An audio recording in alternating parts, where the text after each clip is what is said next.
بسم اللہ الرحمن الرحیم۔ مسلمانوں پر نبی پاک صلی اللہ علیہ وآلہ وسلم کے حقوق کا بیان۔ بیچ دے خود کو نبی کے نام پر، ایسے سودے میں خسارہ کچھ نہیں، اور محمد کی محبت دین حق کی شرط اول ہے، اسی میں ہو اگر خامی تو سب کچھ نامکمل ہے۔ خدا کی رضا چاہتے ہیں دو عالم، اور خدا چاہتا ہے رضائے محمد صلی اللہ علیہ وآلہ وسلم۔ آج جو موضوع شروع کیا ہے اس میں ہم سیکھیں گے کہ ہم پر نبی پاک صلی اللہ علیہ وسلم کے کیا حقوق ہیں، ایز اے امتی ہمیں کیا کیا کرنا چاہیے۔ اس میں جیسے ہم سب سے پہلے تو آئے گا ایمان لائیں نبی پاک پر صلی اللہ علیہ وآلہ وسلم، پھر اتباع کریں، ٹھیک ہے، پھر اس کے بعد محبت ہے، پھر عشق کریں، پھر اس کے بعد تعظیم کریں، توقیر کریں، عزت کریں۔ اب یہ تعظیم کیسے کرنی ہے، صحابہ کرام رضی اللہ تعالیٰ عنہ نے تعظیم کیسے کی، صحابہ کرام رضی اللہ تعالیٰ عنہ نے ایمان کیسا لائے، اتباع کیسی کی، ان چیزوں کے بارے میں ہم سب سے پہلے پڑھتے ہیں۔ ابھی ہم ڈسکس کریں گے ایمان اور اتباع۔ پہلے قرآن سے دیکھتے ہیں اس کے متعلق اللہ تعالیٰ نے کیا فرمایا ہے نبی پاک صلی اللہ علیہ وسلم کی شان کے بارے میں۔ تو اللہ تعالیٰ قرآن کریم میں ارشاد فرماتا ہے وَمَن لَّمْ يُؤْمِن بِاللَّهِ وَرَسُولِهِ فَإِنَّا أَعْتَدْنَا لِلْكَافِرِينَ سَعِيرًا۔ فرمایا جو کوئی اللہ اور اس کے رسول پر ایمان نہ لایا، پس تحقیق ہم نے کافروں کے لیے آگ تیار کر رکھی ہے۔ تو اس آیت میں بتایا یہ گیا ہے کہ جو شخص ایمان باللہ اور ایمان بالرسول کا جامع نہ ہو وہ کیا ہے، کافر ہے۔ وہ کیا ہے، کافر ہے، اللہ پر اور اس کے رسول پر۔ یہ نہیں فرمایا کہ اللہ یا اس کے رسول پر، دونوں پر ایمان لانا کیا ہے، ضروری ہے۔ اسی طرح ایک اور مقام پہ اللہ تعالیٰ ارشاد فرماتا ہے وَمَا آتَاكُمُ الرَّسُولُ فَخُذُوهُ، یہ رسول تمہیں جو چیز دیں اسے کیا کر لو، لے لو۔ وَمَا نَهَاكُمْ عَنْهُ فَانْتَهُوا، اور جس چیز سے منع کریں اس سے باز آ جائیں۔ وَاتَّقُوا اللَّهَ، اور اللہ سے ڈرو، إِنَّ اللَّهَ شَدِيدُ الْعِقَابِ، بے شک اللہ سخت عذاب دینے والا ہے۔ اب جو رسول دیں گے وہ کام آپ نے کیا کرنا ہے، اس کو کرنا ہے۔ اس میں نبی صلی اللہ علیہ وآلہ وسلم کے جو احکامات ہیں سب سے پہلے آپ نے ان پر عمل کرنا ہے، جیسے فرائض میں آ جاتی ہیں، نماز ہے، روزہ ہے، زکوٰۃ ہے، حج ہے، والدین کے حقوق، بیوی سے حسن سلوک، غریبوں سے پیار، یتیموں کا مال نہیں کھانا، اس طرح کی جو چیزیں ہیں یہ اس پورشن میں آپ ایڈ کریں گے۔ اور وَمَا نَهَاكُمْ عَنْهُ فَانْتَهُوا، جس سے منع کیا بعد آ جاؤ، شراب سے منع کیا ہے، حرام کاموں سے منع کیا ہے، بے حیائی سے منع کیا ہے، فضول خرچی سے منع کیا ہے، توہمات سے منع کیا ہے، وسوسوں سے بچنے کا کہا ہے۔ یہ ہم اپنی باتوں پہ بس نحوستیں بنانا شروع کر دیتے ہیں، جیسے بھی آپ روٹی کا پوچھ رہے تھے کہ روٹی کو فولڈ کر کے جو کھاتے ہیں، رول بنا کے کھاتے ہیں، تو کئی لوگ کہتے ہیں یہ طریقہ جو ہے یہ ٹھیک نہیں ہے، کیا تم کھا رہے ہو، ایسے تو جانور کھاتے ہیں کھانا۔ تو ایسا کچھ بھی نبی پاک صلی اللہ علیہ وسلم نے نہاکم منع کیا ہے اس سے نہیں۔ تو اس طرح تو پھر آپ کے برگر کہاں جائیں گے، آپ کے تو شوارمے سارے مر جائیں گے، پھر شوارما بھی تو ایسے ہی کھاتے ہیں، برگر بھی بس یہ بڑے بھی اور چھوٹے بھی، ہم کہتے ہیں جو مجھے بات نہیں نا ٹھیک لگ رہی وہ تیرے لیے اب حرام ہوگی، تو ایسا نہیں ہے، بلکہ جو نبی صلی اللہ علیہ وآلہ وسلم نے بات منع کی ہے، یہ بڑوں کو بھی بچوں کو بھی اپنی طبیعتوں کو چینج کرنا پڑے گا۔ اسلام اس لیے نہیں آیا کہ ہماری طبیعت کے مطابق ہو جائے، بلکہ اس لیے ہے کہ ہماری طبیعت اسلام کے مطابق ہو۔ تو اگر کوئی بچہ رول کر کے روٹی کا کھا رہا اور آپ کو نہیں ٹھیک لگ رہا تو کیا کر سکتے ہیں آپ؟ اب نہ دیکھیں اس کو. لیکن اگر آپ یہ کہیں کہ یہ جائز نہیں ہے فلاں یہ اس طرح، نہیں تو آپ کے پیزا برگر شوارما جو ہے یہ خطرے میں پڑ جائیں گے. وہ بھی تو سارے کھاتے ہیں نا. بہرحال اس میں منع نہیں کیا. کہتے ہیں کہ روٹی کو دانتوں سے چبا رہا ہے. کیا کر رہا ہے؟ روٹی کو دانتوں سے چبا رہا ہے. کتا جو ہے اس طرح روٹی کھاتا ہے. تو جب آپ ہاتھ سے توڑ کے روٹی کھاتے ہیں تو کیا منہ میں رکھ کے تو ہاتھ میں آتے ہیں سیدھی پیٹ میں چلی جاتی ہے؟ بلکہ سائنسدان تو کہتے ہیں تو خطرناک طریقہ ہے اس طرح کھانا، بلکہ دانتوں کے ذریعے ہی کھانی چاہیے. اور دانت اللہ نے کس لیے دیے ہیں؟ یہ بھائی کو چکی کاٹنے کے لیے نہیں دیے، یہ روٹی کو چبانے کے لیے دیے ہیں، تاکہ دانت یہ دیکھو اللہ کی نعمت چیک کر لیں، اس کو دبا دیں. اگر کوئی پتھر وغیرہ ہے تو اس کو اسی وقت، اور یہ فلٹر ہیں تاکہ پیٹ میں کوئی سخت چیز نہ چلی جائے. یہ فلٹر ہیں، پیٹ کا فلٹر ہیں دانت. ایسے نرم نرم کر کے چیز کو اندر وہ پیٹ کے معدے کے پاس بھیجتے ہیں. معدہ جو ہے نا آپ کا وہ نرم مزاج ہے، زیادہ سخت باتیں وہ برداشت، وہ رونا شروع کر دیتا ہے. ٹھیک ہے نا. تو معدہ شریف آپ کا کیا ہے؟ نرم مزاج ہے. تو آپ نے اس کو کیا چیزیں کھلانی ہیں؟ نرم چیزیں. اگر سخت کوئی چیز ہے تو اس کو دانتوں کے ذریعے آپ نے فلٹر کر دینا ہے تاکہ نرم ہو جائے اور معدہ جو ہے آپ کا سکون میں رہے. وہ سکون میں نہ رہا تو پھر آپ بے سکون ہو جائیں گے. بہرحال مزید ہم سبق کی طرف چلتے ہیں. تو آگے مزید اللہ تعالیٰ ارشاد فرماتا ہے. تو یہاں سے یہ بات سمجھ آ گئی ہے، پھپھو خالہ چاچی قاری صاحب نانی دادی جو یہ قرآن اور حدیث کے خلاف بات کہیں گے ہم نے ان کی بات نہیں مانی. ہاں اگر قرآن و حدیث کے مطابق ہے تو پھر ہمیں ان کی بات ماننی چاہیے. اسی طرح یہ چارپائی پہ بیٹھ کے جو پاؤں ہلا رہے ہوتے ہیں، نہ کر پاؤں نہ ہلا، گناہ ہو رہا ہے. اب یہ کیا جی؟ نہیں کر صاحب، یہ نہیں کرنا چاہیے، یہ گناہ ہوتا ہے. جی کیوں گناہ ہوتا ہے؟ بس میں نے سنا ہے گناہ ہوتا ہے. واہ، تو اتنا کافی نہیں ہے. ٹھیک ہے نا. نبی پاک صلی اللہ علیہ وسلم واش روم جانے اور باہر آنے اور بیٹھنے سارے طریقے بتا کے گئے ہیں. تو اے رہ گیا سی دسن والا. تو ایسا کچھ بھی نہیں ہے. اس لیے فاسألوا اہل الذکر ان کنتم لا تعلمون. تو کیا فرمایا کہ فاسألوا، تم سوال کرو، پوچھو، اہل الذکر، جاننے والے سے، ان کنتم لا تعلمون، اگر تمہیں کسی چیز کا پتہ نہیں ہے. لیکن ہم کہتے ہیں ہمیں نہیں سب کچھ پتہ ہے، کسی سے پوچھنے کی ضرورت ہی نہیں. تو یہ قرآن کا فیصلہ ہے. اگر تمہیں کسی چیز کا پتہ نہیں ہے تو کس سے پوچھنا ہے؟ قرآن سے. اب قرآن سے کیسے پوچھیں گے؟ سان تو دیکھ کے نہیں صحیح پڑھنا آ رہا. تو ظاہری بات ہے جن کو پڑھنا آتا ہے، جو صحیح سکھاتے ہیں، وہ عمل ہے، آپ کو ان سے پوچھنا چاہیے. تو ان چیزوں کا آپ نے کیا رکھنا ہے؟ خیال رکھنا ہے. اگر کسی چیز کا پتہ نہیں ہے تو کس سے پوچھنا ہے؟ قرآن سے پوچھنا ہے. قرآن سے کیسے پوچھیں گے؟ جو قرآن کو جاننے والے ہیں، جو پڑھنے والے ہیں، باعمل ہیں، ان سے آپ پوچھیں گے. دادوں سے، نانوں سے، پھپھو سے، خالہ سے. یہ کون ہے اس معاملے میں؟ Who are you?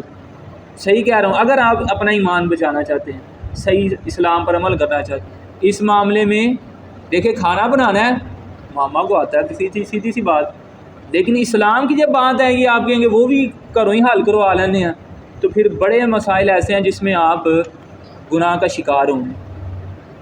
ہاں اگر والدہ یا پھپھو یا دادی صاحبہ یا دادی جان، دادا جان، نانو جان، ٹھیک ہے، نانا جان، یہ آپ سب کی جانیں جو ہیں یہ بھی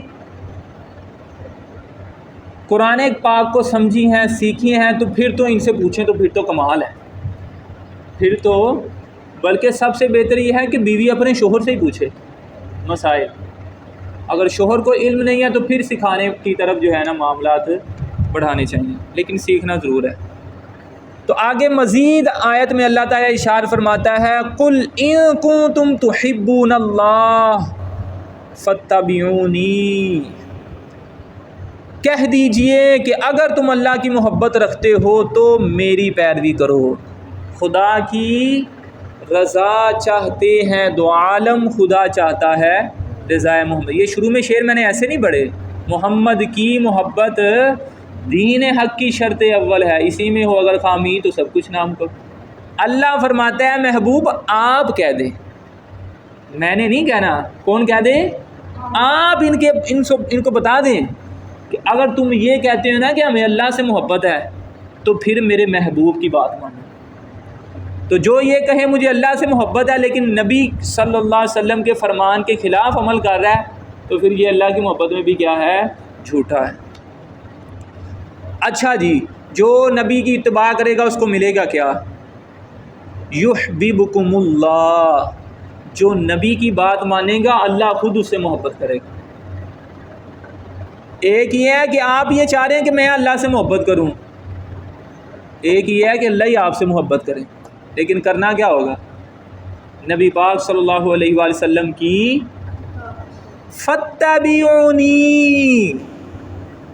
صرف نعرہ نہیں، صرف گھر بار قربان نہیں، تیرے نام تو واراں، یہ کیا ہے؟ نعرے کا ذکر ہے؟ نہیں، فاتبعونی، اتباع کرنی ہے۔ اتباع کا مطلب کیا ہوتا ہے؟ پیچھے پیچھے چلنا۔ جیسے کئی صحابہ فرماتے ہیں کہ وہ ایک کام کر رہے، دوسرے صحابہ نے پوچھا یہ کیوں کر رہے ہو؟ کہا مجھے نہیں پتا لیکن میں نبی نے انج کرتے دیکھا میں بھی کیتا ہے۔ ایک صحابی نے ان کو اپنے چھکا لگوایا درخت کے گرد، یہ کیوں کیا ہے؟ نبی پاک صلی اللہ علیہ وسلم نے ایسے کیا تھا اس لیے میں نے بھی ایسے کیا۔ اچھا، جب تم نبی کی اتباع کرو گے دیکھو کتنا بڑا فائدہ ہے، کتنا بڑا فائدہ ہے۔ اللہ تم سے محبت کرے گا، پھر جب اللہ کسی سے محبت کرتا ہے وَيَغْفِرْ لَكُمْ ذُنُوبَكُمْ، یہ نہیں کہا کہ تمہیں اللہ بخش دے گا ایک گناہ، پر جتنے بھی گناہ ہیں اللہ سارے گناہ تمہارے کیا کر دے گا؟ معاف کر دے گا۔ واللہ غفور الرحیم، اور اللہ تعالی بخشنے والا اور مہربان ہے۔ آگے مزید اللہ تعالیٰ ارشاد فرماتا ہے لَقَدْ كَانَ لَكُمْ فِي رَسُولِ اللَّهِ أُسْوَةٌ حَسَنَةٌ، فرمایا بے شک سن لو تمہارے لیے رسول اللہ میں اچھی پیروی تھی۔ نبی کی زندگی جو ہے وہ تمہارے لیے کیا ہے؟ اسوہ حسنہ ہے، بہترین نمونہ ہے زندگی گزارنے کے لیے۔ لمن کان یرجو اللہ والیوم الآخر وذکر اللہ کثیرا، اس شخص کے لیے جو ثواب خدا اور روز آخرت کی توقع رکھتا تھا اور جس نے اللہ کو بہت یاد کیا، اس کے لیے نبی صلی اللہ علیہ وسلم کی زندگی کیا ہے؟ بہترین نمونہ ہے، اسوہ حسنہ ہے۔ اب دیکھیں مجھے بڑا دکھ ہوتا ہے، ہم مسلمان ہیں، اس کے باوجود بھی ہمیں ایک تو قرآن نہیں سیکھا ہم نے، دوسرا ہم اپنی اولادوں کو بھی نہیں سکھا رہے۔ جو قرآن کی طرف آتے بھی ہیں نا وہ زیادہ تر لالچ کی وجہ سے آتے ہیں، صحیح کہہ رہا ہوں میں آپ کو۔ وہ کہتے ہیں قاری صاحب میرے بچے کو حفظ کروا دیں، میں نے سنا 10 بندے جنت میں لے کے جائے گا تو مجھے جنت میں میرا بچے کو حفظ کروا دیں، بس وہ سکا ہی پڑھی جائے سکا پڑھی جائے۔ آپ سوچو ہاں کیسا عجیب سا لگتا ہے۔ یہ بھی کچھ نہیں ہے، آپ کو کچے چاول، ان کے اندر لال مرچیں، اس کے اندر ہری مرچیں، اس کے اندر کچا ہی گھی، اس کے اندر کچا ایم ادرک پیاز سب کچھ ڈال کے تو دے دیں اور آپ کے سامنے پلیٹ میں رکھ دیں، کھاؤ گے؟ کیوں نہیں کھا رہے؟ قاری صاحب پکا نہیں ہے۔ تو سکا حفظ کروا رہے ہیں لوگ، انتہا ہے بڑی زیادہ، اس میں کوئی شک نہیں۔ قرآن پڑھنے سے ثواب ہے، چاہے نہیں بھی سمجھ آ رہی پھر بھی پڑھیں گے ثواب ملے گا اور ذریعہ نجات ہے۔ لیکن آپ کو پتہ ہے کون سا حافظ اپنے ماں باپ کو جنت میں لے کے جائے گا؟ جو قرآن حفظ کرے اور اس کے حلال کو حلال سمجھے اور حرام کو حرام۔ تو جس کو پتہ ہی نہیں قرآن کے اندر لکھا گیا اس نے کہاں لے کے جانا، وہ تو خود بھی مجھے خطرے میں لگ رہا ہے۔ لیکن یہ عوام جو ہے نا بڑی سمجھدار ہے، ان کو دین کی جن باتوں میں اپنا مطلب نظر آتا ہے نا فوراً عمل کرتے ہیں، اور جن پہ سختی نظر آتی ہے وہ چھوڑ دیتے ہیں۔ قاری صاحب کی بھی کئی باتیں، پیر صاحب کی بھی کئی باتیں جن پہ اپنا مطلب نکل رہا ہوگا، کہیں گے آپ کی بات نے میرے دل پہ اثر کر دیا ہے، میرا دل کرتا ہے میں یہ کام کروں۔ تو جس میں ذرا سختی نظر آ رہی ہے وہ اس پہ حالات خراب ہو جائیں گے۔ تو اس لیے رسول اللہ کی زندگی بہترین نمونہ ہے۔ یہ صرف ایک آدھے چیپٹر سے اسلامیات کے پڑھا دینے سے بات نہیں بنے گی، یہ صرف کھانہ پوری کرتے ہیں۔ قاری صاحب نئی سکولز میں بھی اب جو ہے نا وہ قرآن کی آیتیں بھی آ گئی ہیں اور نبی پاک کی سیرت بھی آ گئی ہے صلی اللہ علیہ وسلم۔ اتنی سے کام نہیں چلے گا،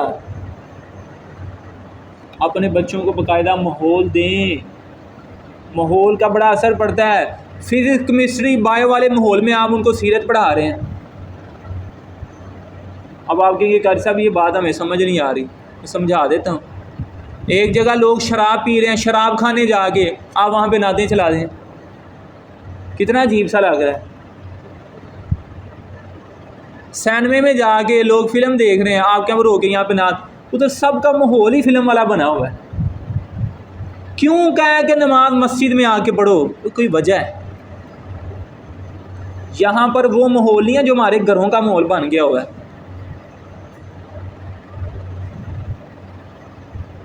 عبادت کرنے کے لیے ماحول بھی بڑا ضروری ہے۔ یہ مجھے کیسے میں اب سمجھاؤں، لوگ اتنے سمجھدار ہیں، کہتے ہیں قاری صاحب کاروبار کے لیے لوکیشن بہت میٹر کرتی ہے، کاروبار کے معاملے میں ان کو فوراً سمجھ ہوتی ہے کہ اس جگہ پہ میں نے اپنا کام نہیں کرنا کیونکہ لوکیشن کسٹمر آئیں گے نہیں، یہ لوکیشن زیادہ بہتر ہے۔ بھائی اللہ کا ذکر سننے کے لیے، سنانے کے لیے، اپنی اولادوں کو دین کے رستے پہ لگانے کے لیے بھی لوکیشن صحیح ہونی چاہیے۔ ماحول نہیں دو گے تو نئی بات بنے گی۔ ہر کام کا ایک وقت ہوتا ہے، ایک موقع ہوتا ہے، ایک محل ہوتا ہے جس میں وہ کیا جائے تو بہتر ہوتا ہے۔ اس کے بعد وہ دیکھیں پیپر دینے کا ٹائم کیا ہے، صبح 8 سے 11، آپ 12 سے 2 بجے تک پیپر کریں، کرتے رہے انہوں نے لینا بھی نہیں۔ سمجھ آ رہی ہے نا؟ اسی لیے اپنے بچوں کو ماحول دیں دین کا، کیونکہ اب گھروں میں تو بہت حالات جو ہے نا، لوگ آپ ہی بتاتے ہیں، میں کون سا اپنے سے باتیں بتا رہا ہوں، لوگ بتاتے ہیں کہ گھروں کے حالات بہت جو ہے نا اب بے دینی کی طرف جا رہے ہیں لوگ گھروں میں۔ ٹک ٹاک آ گئی ہے، فیس بک آ گئی ہے، انسٹاگرام آ گیا ہے، یہ سب چیزیں ٹائم اسی میں لگ رہا ہے، ماحول بدل گیا لوگوں کے۔ تو آپ سے میری گزارش ہے مہربانی کریں، اگر اپنے بچوں کو دین پہ لگانا چاہتے ہیں، اصل میں حقیقت میں نبی کا فالوور بنانا چاہتے ہیں نا ان کو ان کو سیرت رسول پڑھائیں صلی اللہ علیہ وسلم، کیونکہ یہ قرآن کہہ رہا ہے۔ آگے ایک اور آیت سن لیں، پھر اس کے بعد ہم واقعات کی طرف چلتے ہیں۔ مزید اللہ تعالیٰ ارشاد فرماتا ہے النبی اولی بالمؤمنین من انفسہم وازواجہ امہاتہم، فرمایا ہے یہ نبی مسلمانوں کا ان کی جان سے زیادہ مالک ہے، آپ کی جان سے زیادہ اور آپ کی جانے جان سے زیادہ بھی۔ سمجھ آ رہی ہے نا؟ یہ جو لڑکے ہیں نا نوجوان، یہ جانے جانا کی بات پہ عمل فوراً کر لیتے ہیں، ماں سے بھی لڑ پڑتے ہیں، لیکن رسول اللہ کی اتباع نہیں کر رہے صلی اللہ علیہ وسلم۔ جانے جانا کے خوف سے تو داڑھی کٹوا دیتے ہیں، لیکن جس کے لیے ساری کائنات بنائی گئی ہے اس جان کے لیے داڑھی نہیں رکھتے۔ یہی ڈر ہوتا ہے نا، اور کیا وجہ ہے؟ کئی بچے ایسے ہوں کہتے ہیں قاری صاحب میں نے داڑھی مبارک رکھنی ہے تو میری امی کہتی ہے ابھی نہیں رکھنی، شادی کے بعد رکھ لیں۔ پھوپھو کہتی ہیں تم عجیب ہی لگتے ہو داڑھی میں۔ کئی مجھ سے پوچھتے ہیں یہ فرض ہے، واجب ہے، سنت ہے، میں کہا وہ تو باقی بات کی باتیں ہیں، مجھے یہ بتاؤ اس کائنات میں سب سے حسین چہرہ کون ہے؟ قاری صاحب ہمارے نبی پاک کا صلی اللہ علیہ وسلم، میری جان ان پہ قربان ہے، میں کہ پتر انہوں نے چہرے دے اتنے داڑھی مبارک ہی سی، اور جب اس کائنات کے حسین چہرے پر داڑھی مبارک تھی تو تجھے رکھتے کیا تکلیف ہے؟ یہ زیادہ تر نا، میں آپ کو سچی بات بتاؤں، یہ والدہ کا کردار ہوتا ہے داڑھی مبارک نہ رکھنا ہے، اس کے بعد شادی کے بعد بیوی کا ہوتا ہے۔ لیکن بندہ آپ بھی سمجھدار ہونا چاہیے۔ اللہ تعالی ہمیں محبت رسول صلی اللہ علیہ وسلم کے ساتھ ساتھ اتباع رسول بھی عطا فرمائے۔ تو یہاں سے بات کلیئر ہو گئی ہے، اور نبی کی بیویاں جو ہیں وہ تمہاری کیا ہیں؟ مائیں ہیں۔ نبی پاک صلی اللہ علیہ وسلم آپ کی جان سے بھی زیادہ آپ پر کیا رکھتے ہیں؟ حق رکھتے ہیں۔ ایسے تو میں آپ دیکھیں صحابہ کرام رضی اللہ تعالیٰ یہ خودکشی تھوڑی ہے، انہوں نے کیا عرض کیا؟ یا رسول اللہ صلی اللہ علیہ وسلم آپ ہمیں حکم دیں سمندر میں گھوڑے ڈالنے، اسی ڈال سانو نہیں پتہ مر جاؤں گے پھر کی، ہم نے یہ دیکھنا ہے کہ ہم نبی کی اتباع کر رہے ہیں، اللہ کی اتباع ہی ہو رہی ہے۔ اس کے باوجود بھی مجھے بڑی حیرانگی ہے ان لوگوں پہ کہ جو فیس بک پہ ایڈ دے کے اور انسٹاگرام پہ ایڈ دے کے جو آنٹی آگے بتاتی ہیں یا جو انکل آگے بتاتے ہیں کہ دودھ ایسے ملائیں، دہی ایسے ملائیں، انڈا ایسے ملائیں، لیمو اتنا ملائیں، آپ کا رنگ گورا ہو جائے گا، آپ کا کھانا بہتر ہو جائے گا، گوشت نرم ہو جائے گا، سافٹ ہو جائے گا، ان کی باتوں پر پہنچ کے عمل کرتے ہیں۔ پیٹ کا مسئلہ ہے نا اصل میں، اور جہاں پر ایمان کا مسئلہ ہے تو بس حالات نہیں ٹھیک، بس دنیا نہ کر سب کے ساتھ چلنا پڑتا ہے، کچھ نہیں ہوتا۔ ایمان کمزور ہے۔ ایمان کیا ہے؟ یہ بلب کیوں نہیں روشن ہو پا رہا؟ اور بجلی میں نہیں مسئلہ، اب بلب کے اندر ہی مسئلہ ہے۔ کس میں مسئلہ ہے؟ بلب کے اندر مسئلہ ہے۔ اس کا کیا ہو گیا ہے؟ اندر سے تاریں لگتا کمزور پڑ گئی ہیں، ان کو ٹھیک کرنا پڑے گا، تانبے کی تار لگوائیں، ٹھیک ہے نا؟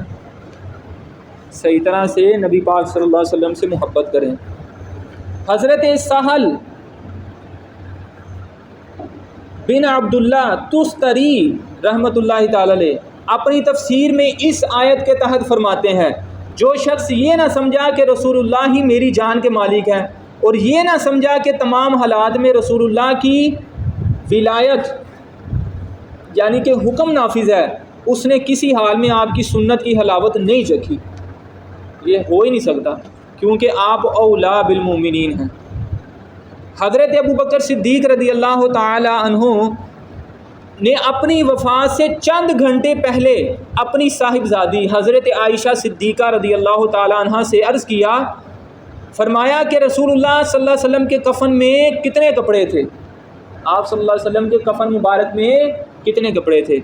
حضور صلی اللہ علیہ وسلم کی وفات شریف کس دن ہوئی؟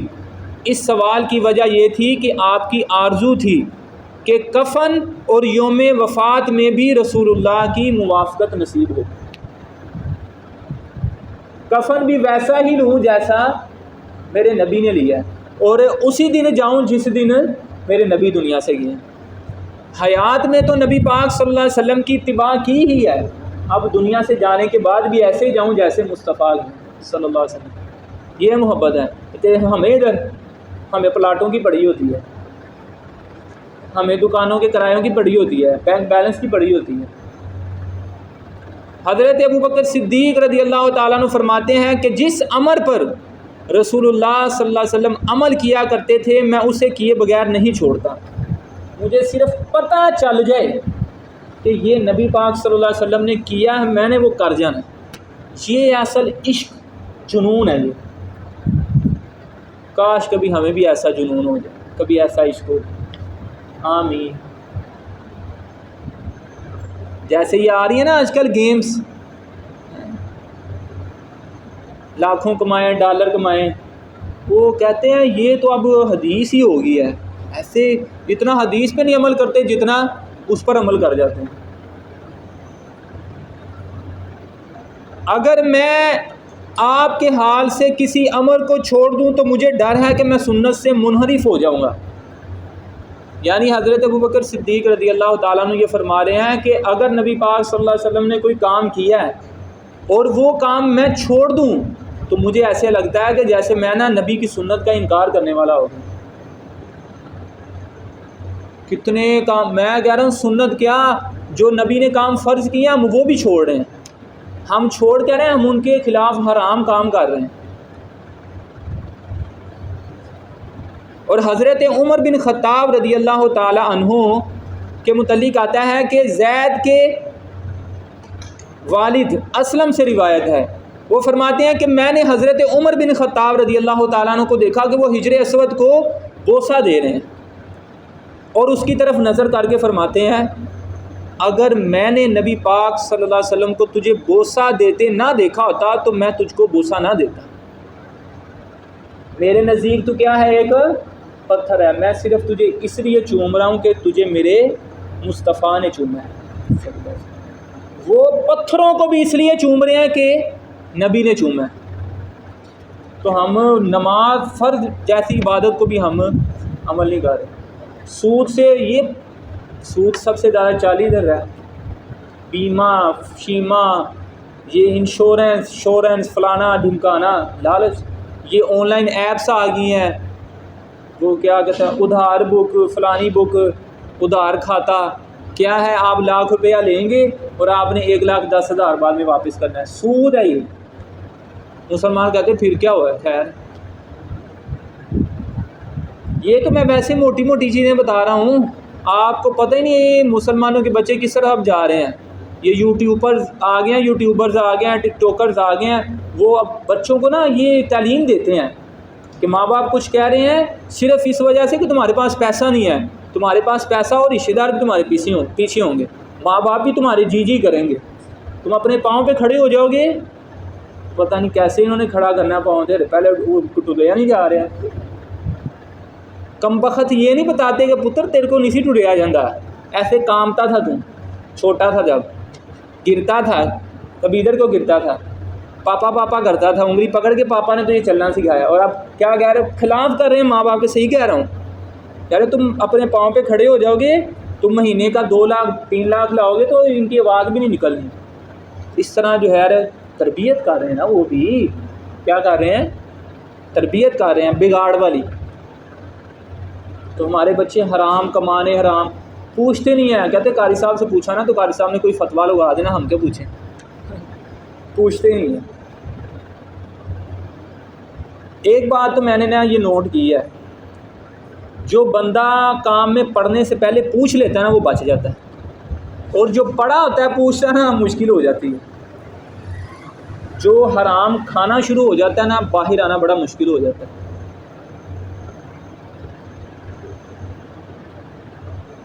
کئی بچے ایسے ہیں، کئی لوگ ایسے ہیں ان کو مشورہ دیا ہے، شکر الحمدللہ کہ وہ انہوں نے وہ کام کیا ہی نہیں، بچے رہے ہیں. لیکن اس کے اپوزٹ ایسے لوگوں کو دیکھا ہے جو کر رہے تھے، انہوں نے پوچھا ہے، مسئلہ بھی بتا دیا، لیکن ان سے نہیں چھوٹ رہا. یہ نحوست ہے اس کی. اور حضرت عبداللہ بن عباس رضی اللہ تعالیٰ عنہ سے روایت ہے کہ رسول اللہ صلی اللہ علیہ وسلم نے ایک شخص کے ہاتھ میں سونے کی انگوٹھی دیکھی.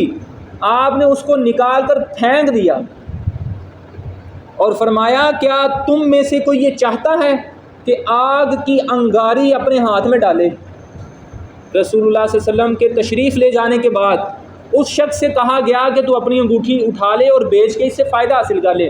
انگوٹھی پہننے سے منع کیا نا، لیکن تو انگوٹھی پکڑ اور بیچ کے تو پیسے لے لے. سبحان اللہ. اس نے جواب دیا نہیں، خدا کی قسم میں اسے کبھی بھی ہاتھ نہ لگاؤں گا جس کو میرے مصطفیٰ نے پھینک دیا. یہ ہے محبت. سانو اتنے ڈالراں دی لالچ پئی ہوئی ہے. قاری صاحب مال آنا چاہیے، بیٹی ملک سے باہر بھی جا رہی ہے کوئی مسئلہ نہیں، پیسے آنے چاہیے. نبی پاک نے منع کیا کوئی بات نہیں، بعد میں صدقہ خیرات دے دیں گے، ہو جائے گا محنت.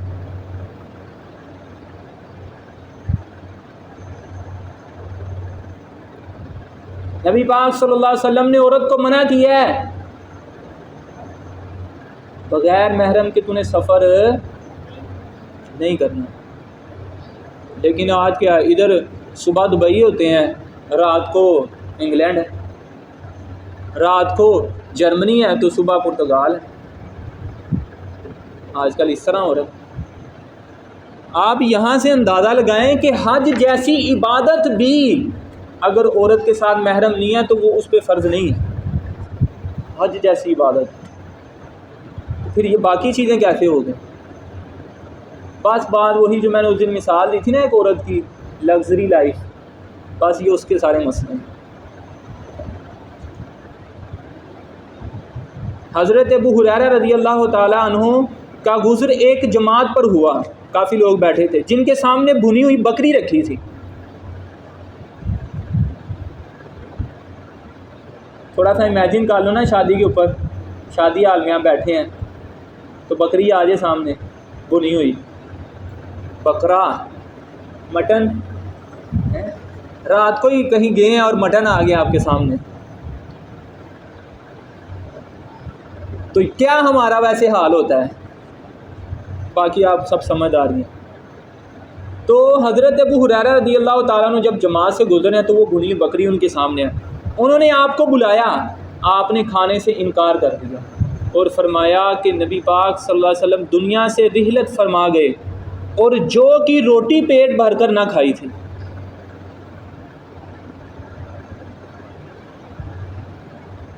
میرے مصطفیٰ دنیا سے اس حالت میں گئے کہ پیٹ بھر کے روٹی بھی نہیں کھائی، اے سنی بریانیاں کھا رہے ہیں، لنگر کھا رہے ہیں، لیکن اتباع رسول پہ جب آتے ہیں، بچوں کو دین کا علم سکھانے پہ جب آتے ہیں تو حالات بڑے ٹائٹ ہیں گھر ساتھ، بہت مشکل ہے۔ یہ صحابہ کا دیکھو ان کی محبت کیسی ہے۔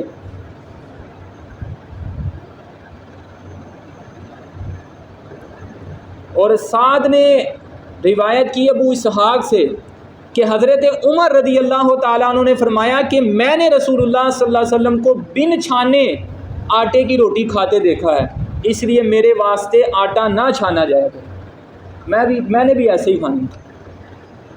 اب تو اتنا چھان کچھ نہیں ہوتا، پہلے زیادہ ہوتا تھا، روٹی موٹی ہو جاتی ہے، عجیب سی ہو جاتی ہے، کھانے کو دل ہمارا نہیں کرتا، لیکن حضرت عمر فرماتے ہیں میں نے ایسی روٹی کھانی ہے کیونکہ نبی پاک جب ایسی کھاتے تھے۔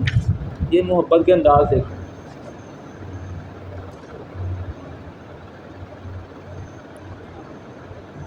اور حضرت عبداللہ بن عمر رضی اللہ تعالیٰ عنہ کو دیکھا گیا کہ اپنی اونٹنی ایک مکان کے گرد پھرا رہے ہیں۔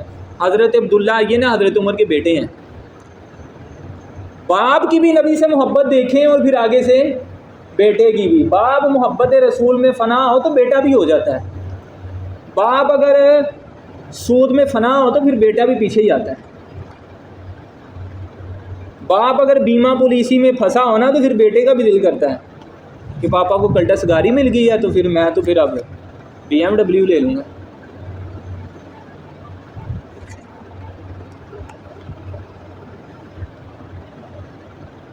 تو باپ اگر محبت رسول میں ڈوبا ہے تو بیٹے کو بھی اللہ تعالیٰ پھر وہ نور عطا کر دیتا ہے۔ تو حضرت عمر کے بیٹے حضرت عبداللہ ان کو دیکھا گیا کہ ایک اونٹنی کو مکان کے گرد کیا کر رہے ہیں، چکر لگوا رہے ہیں۔ اس کا سبب پوچھا گیا تو فرمایا کہ میں نہیں جانتا، مجھے نہیں پتا یہ چکر کیوں لگا رہا ہوں میں، لیکن میں نے نبی پاک صلی اللہ علیہ وسلم کو ایسا کرتے دیکھا ہے، اس لیے میں نے بھی ایسا کر دیا۔ گل ساری سرکار دی، آر دیے نہ پار دیے، گل ساری بگڑے کم سوار دیے، گل ساری سرکار دی۔ یعنی صحابہ کرام رضی اللہ تعالیٰ عنہم کس لیول پہ جا کے آپ دیکھیں نبی پاک صلی اللہ علیہ وسلم کی اتباع کریں، یہ اتباع رسول صلی اللہ علیہ وسلم۔ ہمارے یہاں پر محفل وہ واحد چیز ہے جہاں پر آپ اتباع رسول کا درس دے سکتے ہیں، لیکن ایک نعت، دوسری نعت، تیسری نعت ادھر سے ہے صلی اللہ علیہ کا یا رسول اللہ، تیرے نام تو وارا جہاں یا رسول اللہ، لگیاں نے موجاں تے لائی رکھی سونیاں، چنگیاں کے مندیاں نے بھائی رکھی سونیاں، ادھر سے کاپی نوٹوں کی آ رہی ہے، ادھر سے پیسے آ رہے ہیں، یہ جیب بھری، یہ جیب بھری، اور چپ کر کے چلے گئے اور کہہ دیتے ہیں، خطاب نہیں سنتے ہیں ایسے نعت خواں، فوراً محفل سے چلے جاتے ہیں۔ ان سے پوچھا جائے نا خطاب نہیں سننا آپ نے، قرآن کا بھی درس ہونا ہے، کہنا وہ میں نے نا آگے محفل میں بھی جانا ہے، اس محفل میں بھی ایسے ہی اور اس محفل میں بھی ایسے ہی، کرتے کرتے جیب بھر کے گھر آ گئے۔ قصور کس کا ہے؟ عوام کا ہے، کہ جو قرآن کی تعلیم دینے والے ہیں ہم نے ان کو لو کر دیا ہے۔ میں آپ کو کیوں کہتا ہوں کہ ہمارا دل کیوں نہیں کرتا مسلمانوں کو اپنے بچوں کو قرآن کی سائڈ پہ لگانے پہ؟ کیونکہ ہم قرآن کی سائڈ پہ لگنے والوں سے پیار ہی نہیں کرتے، سیدھی بات ہے۔ ہم ان سے محبت، ہم کہتے ہیں میرا بیٹا بھی ایسے بیٹھا ہوگا تو مولوی او ہو میں نے نہیں بناتا،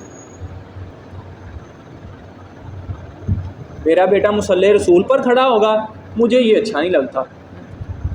یہ تو کالج میں کھڑا ہونا چاہیے، ہیں ٹیچر آئیں اس کو اتنا بڑا ایوارڈ دیں کہ اس بچے نے جو ہے نا ایم ایس سی کر لی ہے یا ایم فل کر لیا ہے یا فلاں کر دیا۔ دنیا ہے نا، دنیا سے محبت ہے۔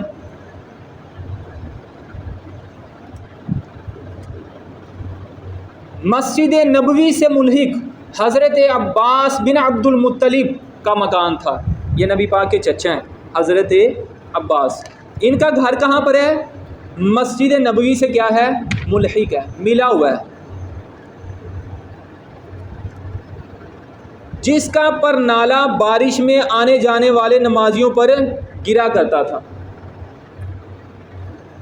پرنالے کا پانی۔ حضرت عمر فاروق رضی اللہ تعالیٰ عنہ نے اسے اکھاڑ دیا۔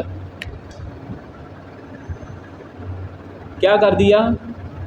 حضرت عباس رضی اللہ تعالیٰ عنہ آپ کے پاس آئے اور کہنے لگے خدا کی قسم اس پرنالے کو، ان کی بات پر اعتراض نہیں کیا کہ تم نے میرے گھر کی چھت سے پرنالہ کیوں اتار دیا ہے، لیکن آگے کیا کہا ہے؟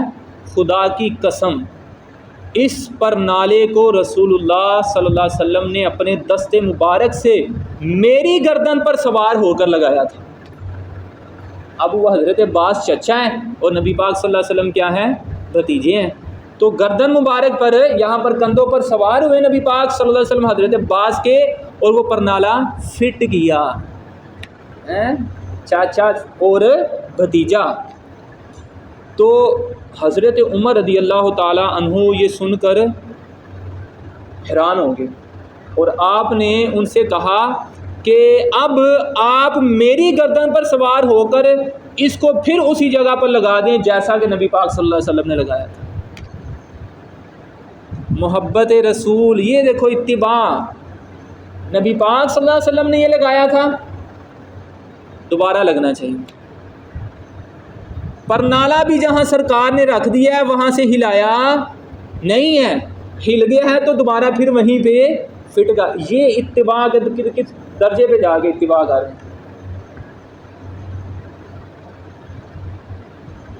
اور یہاں پر 5 ٹائم سرکار صلی اللہ علیہ وسلم اس سے ایکسٹرا بھی اللہ کی بارگاہ میں حاضر ہوتے نے، حکم بھی دیا ہے اور وعید بھی دیا ہے۔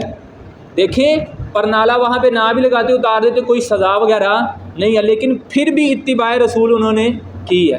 یہ کوئی فرض نہیں تھی ان پہ یہ عمل کرنا، یہ جتنے پیچھے واقعات بتائیں ان پر عمل کرنا فرض نہیں تھا، لیکن صحابہ کرام رضی اللہ تعالیٰ نے پھر بھی ادب کیا ہے۔ تو ہم جو فرض ہیں وہ نہیں کرتے، یہ تو بڑی دور کی بات ہے۔ اللہ تعالیٰ سے دعا کرتا ہوں کہ اللہ تعالیٰ ہم سب کو، مجھ سمیت ہم سب کو، ہماری اولادوں کو، آنے والے بچوں کو، آنے والے مسلمانوں کو اللہ تعالیٰ نبی پاک صلی اللہ علیہ وآلہ وسلم کی اتباع کرنے والا بنائے، ایمان پہ دے موت مدینے کی گلی میں، مدفن میرا سرکار کے قدموں میں بنا دے، آمین۔ وما توفیقی الا باللہ۔